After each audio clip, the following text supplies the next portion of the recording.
YouTube ప్రేక్షకులకు నమస్కారం. చాలా రోజుల తర్వాత నేను ఒక వీడియోలో ఒక అంశం మీద మాట్లాడదలుచుకున్నాను. ఈ మధ్యలో తెలంగాణ ప్రభుత్వం 3 నెలలకోసారి రేషన్ ద్వారా సన్నబియ్యం ఇస్తున్న పథకం అందరికీ తెలిసిందే. దానివల్ల ప్రజలు నానా యాతనలు పడుతున్నారు. ఆ క్యూ లైన్‌లో నిల్చోలేక. అదొకటి పోను థంబ్ సిస్టమ్ అనేది ఒకేసారి కాకుండా 3, 4 టైమ్స్ ఏయించడం, ఒకసారి సర్వర్ డౌన్ ఉండడం, ఒక రోజు మొత్తం ప్రజలు అక్కడ లైన్‌లో నిలబడవలసింది. దీని గురించి ఎవరు పట్టించుకున్న వాళ్ళు లేరు. మరి థంబ్ అనేది ప్రభుత్వం ఆలోచించి రేషన్‌ను ఎవరైతే డీలర్ ఉన్నారో వాళ్ళకు ఒకటేసారి థంబ్ సిస్టమ్ అనేది పెట్టి ప్రజలకు టైం సేవ్ చేయడానికి ఆలోచించాలని విజ్ఞప్తి చేస్తున్నాను.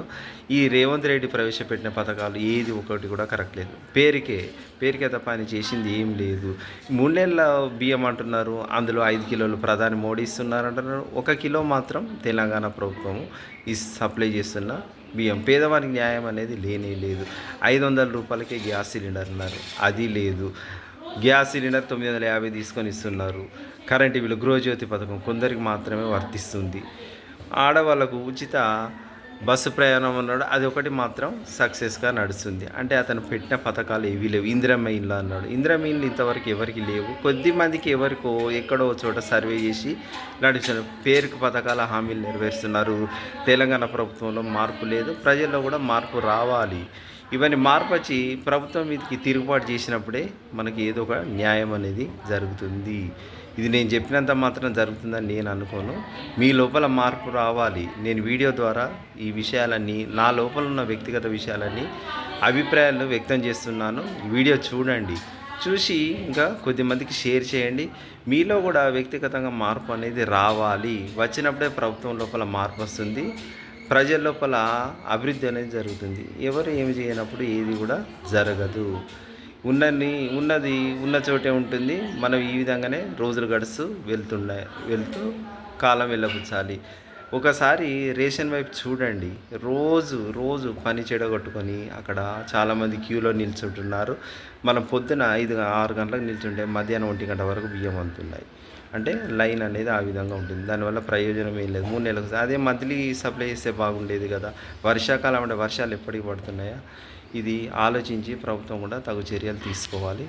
యూట్యూబ్ ఛానల్ ద్వారా, నా ఛానల్ ద్వారా ఈ అంశాలను ప్రజలకు వ్యక్తం చేస్తున్నాను. చూడండి, లైక్ చేయండి. నాకేదో సబ్స్క్రైబ్ కొడతారని ఆశతో కాదు. ప్రజల లోపల, ప్రతి ఒక్కరి లోపల ఈ ఆలోచన విధానం ఉంటుంది. పైకి వెళ్ళబుచ్చాలి. ఎవడో మామూలు వ్యక్తులు కూడా నేను పొలిటికల్ లీడర్లని తిరుగుతున్నారు.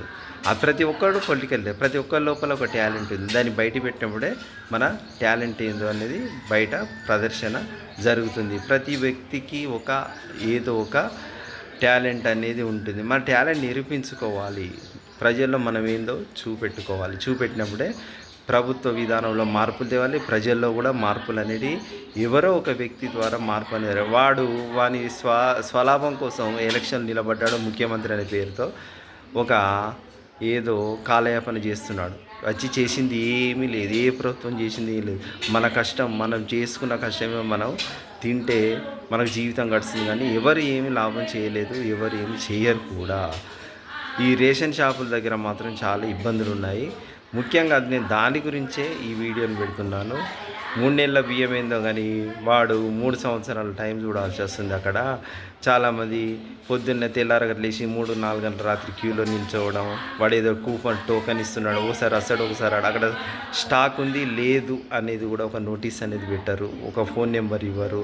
ఇదంతా ఎక్కడ ఏరియాలో అక్కడ కలెక్టర్ ఆఫీస్లో కంప్లైంట్ చేస్తుంటే ఇవన్నీ కూడా జరిగేవి పరిణామాలని కొంచెం అరికట్టవచ్చని అనుకుంటున్నాను.